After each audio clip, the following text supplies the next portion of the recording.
It is time for Mondstadt 1.0 character series to make a comeback. Because I'm pretty sure many of you have heard that a couple of characters from Mondstadt are going to be buffed. You know, they're referring to like the Hexen Circle or magic characters. And honestly, it is a pretty hefty buff as well. So in today's video, we're going to be going through a bit of that and also discussing how big of a difference that is going to be potentially making them and see whether or not it is going to be worth it for you to be starting using these character kin, because honestly some of these characters have been left in the dust for a very long time. Durin, as well as so many other amazing not cry character, is going to be coming soon, and I know that many of you are trying to get them. So if you're planning to swipe for pooling, then don't forget to check out U7buy. If you know me, I always recommend you guys the best deals for your Genshin top-ups, and with a U7buy you can save up to a 25% on all of your top-ups. With a 4.7 rating and over 40,000 positive reviews on Trustpilot, you can be sure U7buy is trustworthy. Here you can see me doing a top-up where I'll be getting 2 Vulcans with a great discount. You just basically need your Genshin UID and server, then voila, your order will be processed instantly. Check out my link in the description and type in my code SUPRA to save an additional 5%, which is a great way to save your money, especially when you're topping up a large amount. First off, we have the Anemo Archon Venti is coming back to the table. Thank God he's getting buffed, because holy cow, he's been off the radar for quite a bit of time. Now, at the start of the game, he was an absolutely amazing character with his crowd control ability. Yes, everyone loved it. I didn't intend to pull for Venti at first, but after I saw his elemental burst that can literally sucks in most of the enemy on the field, yeah, we were all hooked. But while as time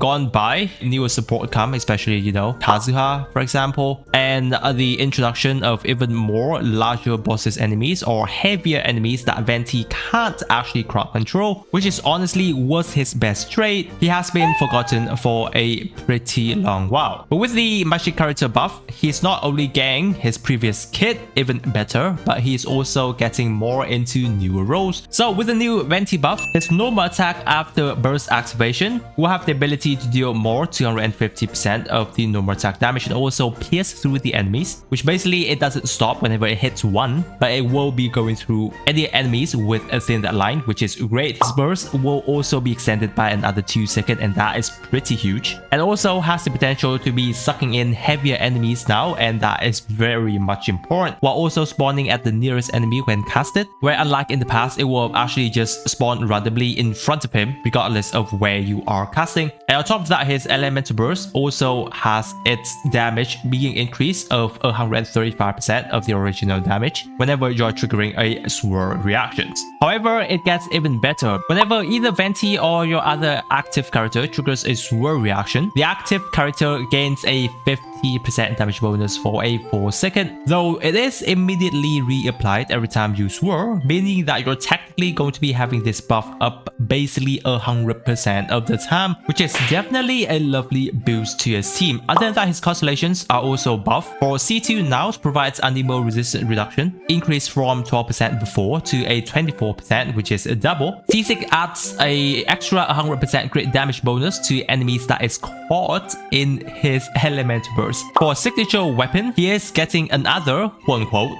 signature weapon, which is already his third signature bow, which has high base attack and also a crit damage main stat, and also the passive skills damage whenever you have 2 magic character on the team, which is overall really nice. So from the look of it, after the Venti buff, he's getting changed quite a bit, because before, if you want him as a DPS character, his damage wasn't entirely enough and you can technically play him as the charge attack DPS character, but it weren't always too optimal. However, with all the DPS damage scaling buff that he is having, now he can pretty much be the on-field hyper carry, and that is looking to be pretty good. You basically will be able to stack EM as well as crit onto Venti, and he becomes your primary damage dealer while also generating swirl reaction for the 50% buff. Other than that, in Stygian Onslaught Abyss Chamber, where there sometimes can be quite a lot of enemies, with the Elemental Burst damage multiplier buff and the Caustic Swirl damage buff, it can be very much more effective than how he was before, and he can now potentially rivals those of the other Anemo DPSs that are in similar positions because of how well his kit synergizes with the mechanic. Now for Venti's current build and team comps, I'm not going to be touching very in depth here in this video, otherwise it's going to take forever. I will be making separate videos for each of these character updated build down the line, where one of his version build right now, if you are looking into a main DPS, obviously it's going to be his signature bow, the new one, or any of the other crit damage, crit rate weapon can still technically be pretty decent. 4-piece VV, or if you do have another Anemo character on the team already is on 4-piece VV, you can go with Gilded Dreams. Artifact starts priority can be triple EM or going with crit on the circlet, though substat can still be looking at crit rate, crit damage. EM and attack percentage can be quite nice. Now, some of the potential team comps is going to be Venti, Duran, Fischl, and Bennett, which will ensure us to have the magic character buff, a bit of an overloaded team comp, and also Venti being the hyper carry, especially if you're fearing that overload is going to be popping smaller enemies around way too much, then again Venti will be grouping enemies, so you don't really have to carry too much because overload reaction is going to be popping during his elemental burst. Other potential like a Venti Lunar Charge kind of gameplay where you have Venti, like in FR potentially, Fischl, and then Yelan can be a nice potential for us if you don't get killed and can survive on NFR shield. I think that's going to be a pretty much a fine team. Or you can also replace Yelan with Kokomi, for example, if you want to ensure that your team actually survive. So with the new buff, when comparing to some of the other support Anemo character, like versus Kazuya, for example, Venti now would have a bit higher damage ceiling and also a bit of more supportive capability, where the swirl damage buff on top of the 4-piece VV that he always once had, but you still have to use him in the magic team comp, of course, whereas Kazuya, he will still be able to provide you more flexibility in any of the team comps that you would like him to be in, and he will still have that slight bit of crowd control whenever you hold down his E skill. So Venti is definitely going to make more appearance across many of the team, but mostly it's going to be in magic character teams, whereas Kazuya will still be able to have his versatility built in his playstyle a lot more. But looking into the hyper carry role of other Anemo DPS character compared to Shao, Chaska, and Scar, the biggest thing with Venti is he will be able to provide amazing crowd control, where at that point you won't have to care too much about grouping situations or dealing damage to a larger group of enemies being spread out. However, the difference between these character DPSs are still debatable and will still need more information specifically to see how much of a better Venti DPS is of now compared to them. But he is guaranteed to be a lot more viable of the hyper carry if you like Venti and want him to be used on the field. And while looking Venti as well as Sucrose, then I don't think they're too much of a comparison between the two characters, because technically still they can be used in multiple different team comps, and Sucrose is more towards EM scaling for your specific team comp as well. So honestly, it's not that much of a comparison between these two, and more of a do you want to use and maximize both of these characters on your account across many different of your team comps. Right guys, if you've been enjoying the video so far and you find it helpful, don't forget to support the channel by subscribing, as it is a free way to support me and the channel and to not miss out on my future Genshin videos as well. Moving on, we have Albedo. Ever since the start of his release, he was never considered to be too much of a great character. He was alright. His supportive capability and sub DPS damage is just in those kind of the middle ground, and that was him being released all the way in the earlies of the year 2021. But with the new introduction of his buff, things are looking a lot brighter for him. So basically how his buff work is that whenever you use his E skill or you create his flower onto the field, the solar in Sotoma, there will also be chances of him spawning an extra copy of what's called silver Isotoma. These copies also deals skill damage, so you're essentially doing skill damage twice because you can actually go ahead and spawn 2 of these copies. Therefore, with 2 of those being active as well, you're looking at roughly a 3x skill damage whenever it procs his E skill. Other than that, he also has his defense scaling for team damage, where each of his 1000 defense, Albedo will grant a 4% damage bonus to nearby team members for a 20 seconds, capped at a maximum of 12% damage bonus. But for magic characters specifically, this will be a 30% damage bonus. So building him at roughly around 3000 defense and as well as stacking crit onto him means that not only is your team will still be able to get around 12% or a 30% depending on which character series they are, but also he will himself be a very nice sub DPS character for your team in terms of how much damage his E skill is being buffed. And that is, you know, at the least that they can do after all the sad things that Albedo has been experiencing ever since he was released. So definitely for his specific usage, Albedo can still be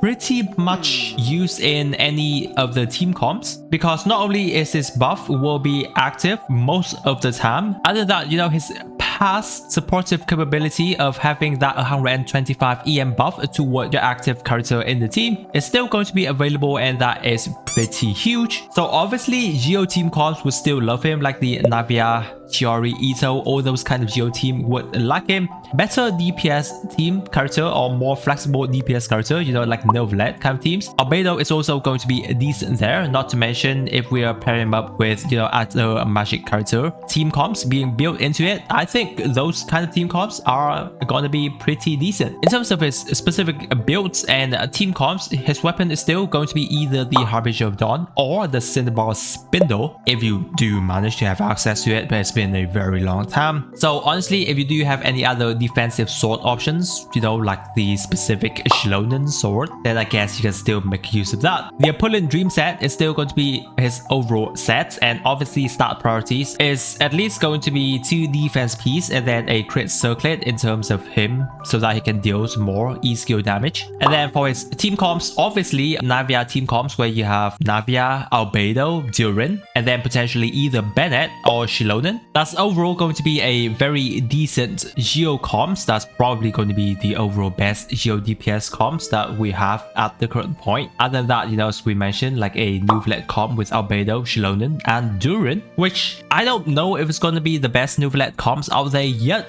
but in terms of how much buff the characters are going to be having, I think it's going to be a very nice Novelet potential comps that we can make use of. So when looking into Albedo's specific value after his buff compared to many of the other sub DPS support that we have, I mean, obviously it is still not going to be the best overall sub DPS supportive character that we have, but it is a lot better for him himself, because, well, you know, we have so many good sub DPS support character, especially, you know, Shlonen, Bennett, other sub DPS character like Furinas. It's still pretty much a competition whenever you look into team building, especially when, again, Albedo is a Geo character, so you will have to find a way to make use of Geo resonance as well as trying to have a magic character onto that specific comp. So whenever you are trying to build a surrounding team around Albedo, most likely the specific DPS team comp of that DPS character is going to be quite different from the usual optimal teams that they have. But again, it is kind of like a nice thing that we will be able to mix things up, and I'll be discussing a lot more about the team comps whenever we touch on your specific team comps for each of these characters. Moving on to Mona. Wow, you must have seen many outrageous burst number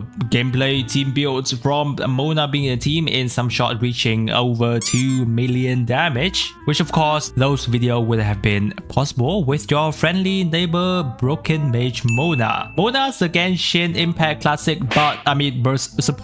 She applies Hydro off field, extend enemy weakness through the Omen effect, and provides a burst damage buff, and honestly one of the characters that has been overlooked quite a bit over the years. However, the magic buff actually is going to be bringing Mona back by an insane amount of team comps, because now whenever we're speaking about vaporized team comps, most likely Mona is going to be there. So overall, her direct kit doesn't get any buff. However, there is the magic resonance, where after she does like a 3 normal attack, there will be a 30% vaporized damage boost. Other than that, Omen duration is now extended from 5 seconds to a total of 13 seconds with an 8 seconds extension. How she does this is going to be through her normal attack. Now overall, that 30% increase in vaporized damage looks real good, but yes, the real MVP is going to be the Omen extension, because now for example, we're using Mona burst at the start of the rotation. You switch your DPS and you can vaporize with that Omen buff for up to 13 seconds. Now generally, a team rotation is only around that long, therefore there's technically going to be no downtime from her Omen. And mind you, that Omen buff is basically a 60% damage boost to your character, makes it an extremely powerful supportive capability that Mona have access to. Other than that, Mona Constellation also received massive improvement as well. For C1, on top of the above damage increase from the Hydro related reactions, additionally, whenever your off-field party member triggers those effects, while the damage bonus is enhanced to 160% of its original effect. C2, after normal attack, you gain 80 EM team buff plus guaranteed extra charge attack as well. C4 gives crit damage buff to other magic members in the party, and C6 double the charge attack damage as goes with the Omen multiplier. Now these constellation buffs are really strong that C2 Mona is legitimately on the level of other 5-star carries in terms of team buff value, and these terms are on team buff level and not very much towards any specific character. Mona, when it comes to building, she can still be the off-field Hydro support, where you can give her like the Thrilling Tails and other supportive weapon that you have access to, the 4-piece emblem for her personal damage, or the 4-piece Noblesse Oblige if your DPS character skill with attack is still really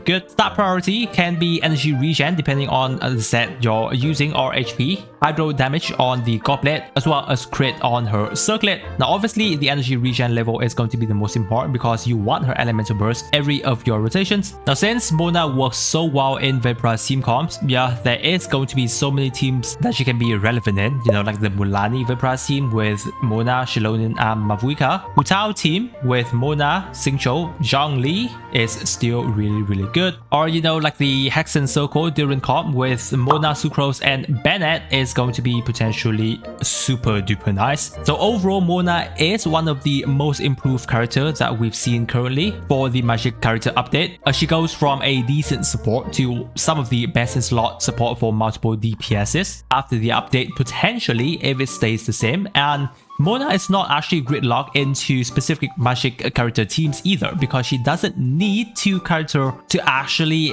trigger her buff, which is really insane. And also the buff that she receives are actually beneficial to any and all of the team members as well. So honestly, she is shaping up to be really nice. However, obviously there's still so many other supportive sub DPS Hydro character out there, like Yelan. Yelan still definitely provides more personal damage herself in terms of off-field damage, and she also have that damage increase from her passive to your character, which is kind of nice. However, Mona did have her Omen duration extend window, which is going to be very nice, and that's where Mona is now going to be, I'd say, very much competitive toward Yelan, especially in certain team comps. But yes, again, we will still have to do some more testing in terms of these specific differences, but honestly, Mona is shaping up to be really nice. And moving on, we have our lovely little Mondstadt Bombardier, Klee. While she is known to be the character that wreaks havoc in Mondstadt whenever Alice is not here, bombing everything that she sees in her path, but after she decides to learn a bit more and becomes an official Magic character, she just takes her bomb to absolutely the next level. So that's going to be her base kit buff, with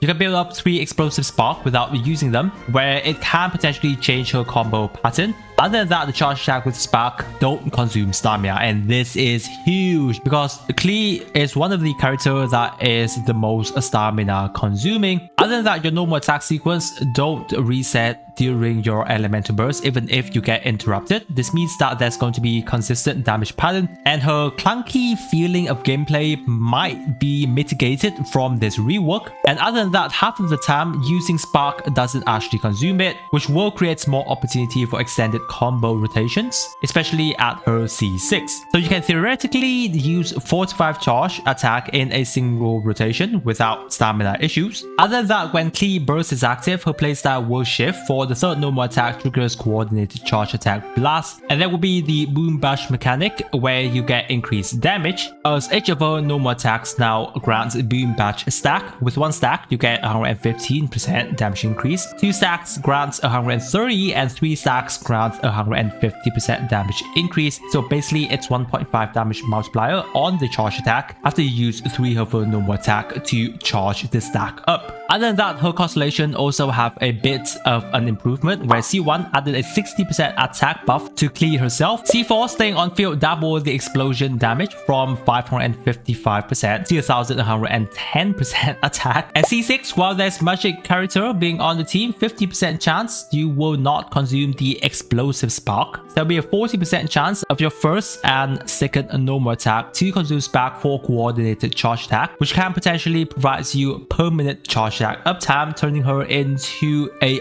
bombarded charge attack machine gun. So yes, for Klee build, it's still going to be around the Lost Prayer, mostly if you have it, or the Mappa Mare. You can still use it very well. Honestly, if you're going into elemental reaction team, many of the EM weapon out there you can provide to Klee is still really good. 4-piece Crimson Witch or the Hunter set if you have a Purina on your team is really nice. Main stat priority is still going to be attack, pyro, as well as crit rate or crit damage depending on your build. And some of the team comps out there, like the Vaporize comp with Mona, Sucrose, and then Bennett, is going to be shaping up to do really nice number. Or if you want to play around with the mono pyro comp like Klee, Bennett, Duran, Venti, yeah, I think that's going to be an exciting team comp for us to be testing out on a mono team Klee. So overall, Klee is getting the good for the owner kind of buff, where if you have her, she is going to be much more fun and viable now. Though if you don't, then she's still definitely not a must pull. Her magic character buff is mostly going to be towards herself, but overall it's kind of fine because Klee has always been, you know, kind of like a hyper carry on your team. However, again, there's still so many other pyro DPS character out there, especially, you know, like Hu Tao, Alekino, Mavuika. Still so much more viable pyro DPS character, which is why again Klee buff here is just allowing her to be a lot more fun and viable as a character, and it's still going to be very hard for her to actively compete with the other pyro top tier DPSs.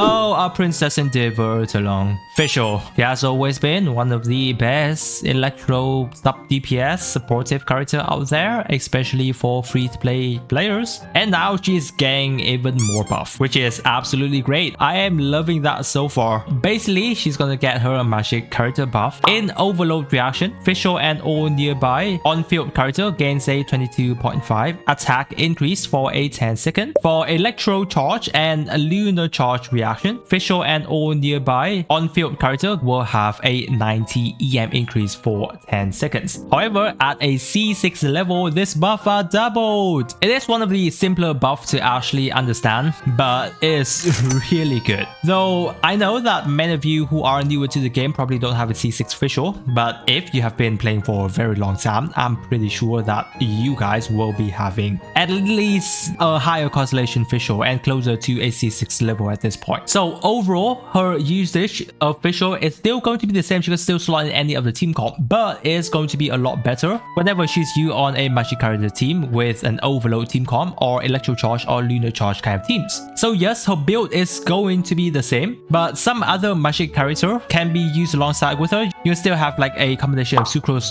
Fischl, or this time around we can have Razor and Fischl because Razor is getting buff. We'll discuss him in a short while. Being on a very good specific overloaded team comp, you know, like a Fischl, Duran, Bennett, and a Chevreuse, right? That is shaping up to be an insane overload kind of teams. Electro Charge team with Fischl, NFR, you know, if you want to have Mona, that'll still be good. And then a Sucrose, overall, a more free-to-play friendly kind of team. If you can survive with NFR Shield solely, I think that's going to be a pretty decent overall teams. But honestly, Fischl is still undeniably going to be a very powerful electro supportive sub DPS character to be used on most of the free-to-play team comps. And before the buff, she's still considered to be a top tier 4-star character. Now she's just going to be becoming even better.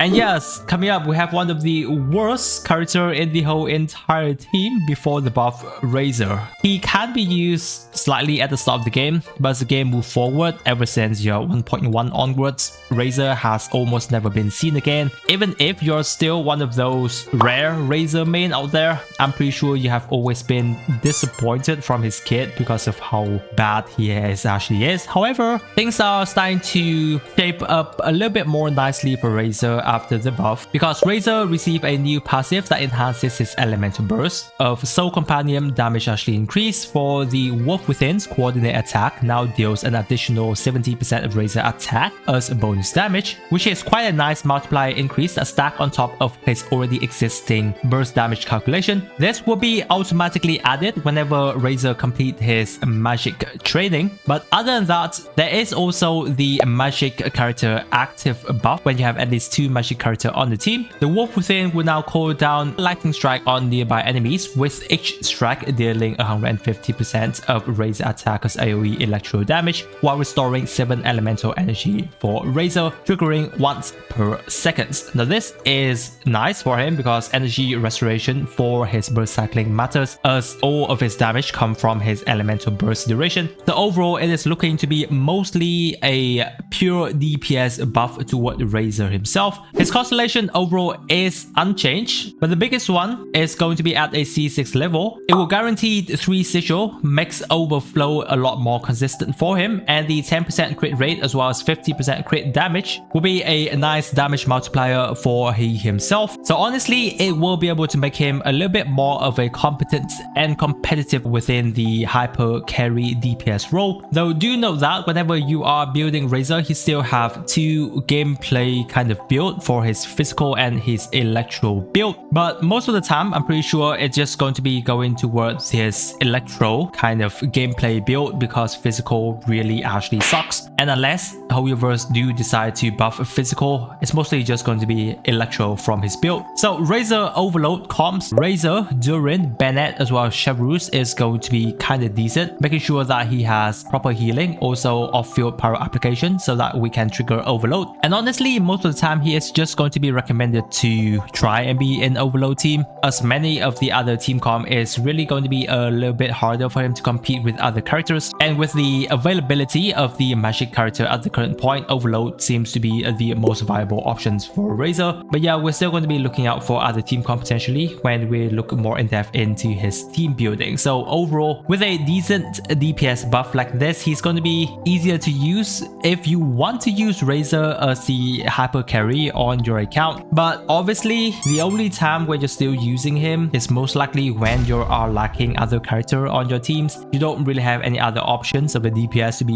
using, which is when you're going to be using Razor, because we have so many good electro DPS at this point with Veressa, Floran. Those kind of characters are just going to be far superior compared to Razor. Which way it leads us to Sucrose, still technically the best supportive 4-star character out there in terms of EM buffing and anemo support in the game. So powerful that with this buff, it's going to be probably the most minimal buff for her and her team here, is that whenever she creates a small wind spirit, your nearby teammate will get a 5.71% damage buff for 15 seconds, whereas if you create a large wind spirit, all nearby magic character will have a 7.14% damage buff for a 20 seconds. Though this is a pretty modest buff, however, we're still looking at a 5 to 7% damage increase, which is yes, some percent increase for your whole team. Even though it's not game changing, it is still a buff that we can look at, and considering how good of a supportive character in terms of EM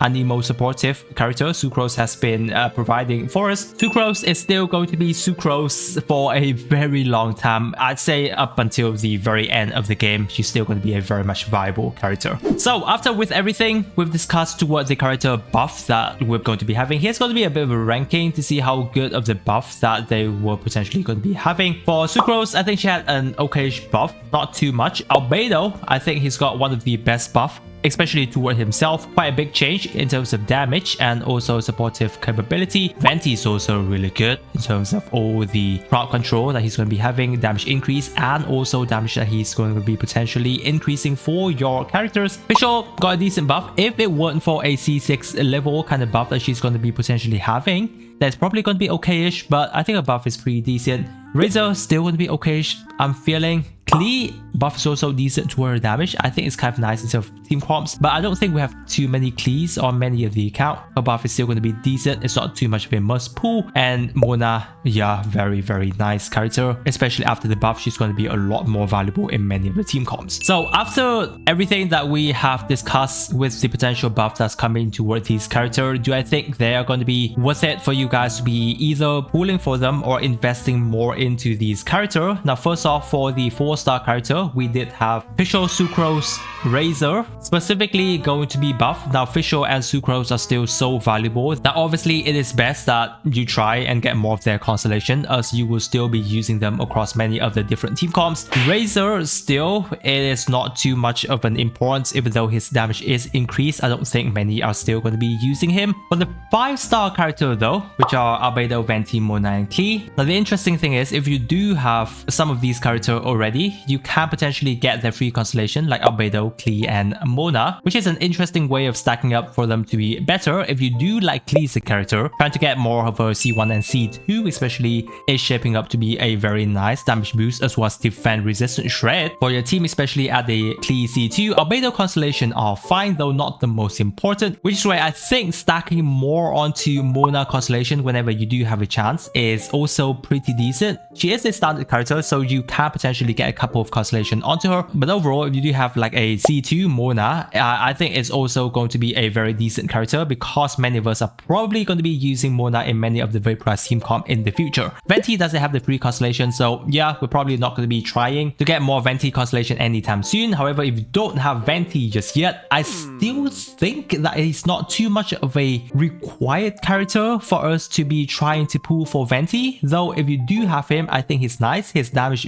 buff potential and DPS damage potential is shaping up to be really nice again, so it's not like he's too bad of a character. I think he's going to be potentially all the way up into an A tier character again whenever this specific buff actually goes live. So if you're someone who like Venti, wanting more investment into him, yeah, I think it is going to be a pretty valuable pool, especially if Hoyo do decide to bring back crowd control meta. Venti is definitely going to be a lot more valuable then. So guys, it has been a pretty long video, but I wanted to make a bit more of an in-depth video discussing about these character changes, because they are shaping up to be really a decent buff that we're getting. So I hope that it has been a valuable video and helpful video for you guys to understand more about these characters and the importance of them to be using on your future team comps and investment. Now, I will be having a lot more in-depth video as these character buff coming closer to the official arrival. So again, if you are new to the channel, don't forget to subscribe to the channel to not miss out on future Genshin videos. If you have any question, leave it down in the comment section, and I or some other lovely Genshin players will get to you there. With that guys, I wish you a super day, and I'll catch you on my next video.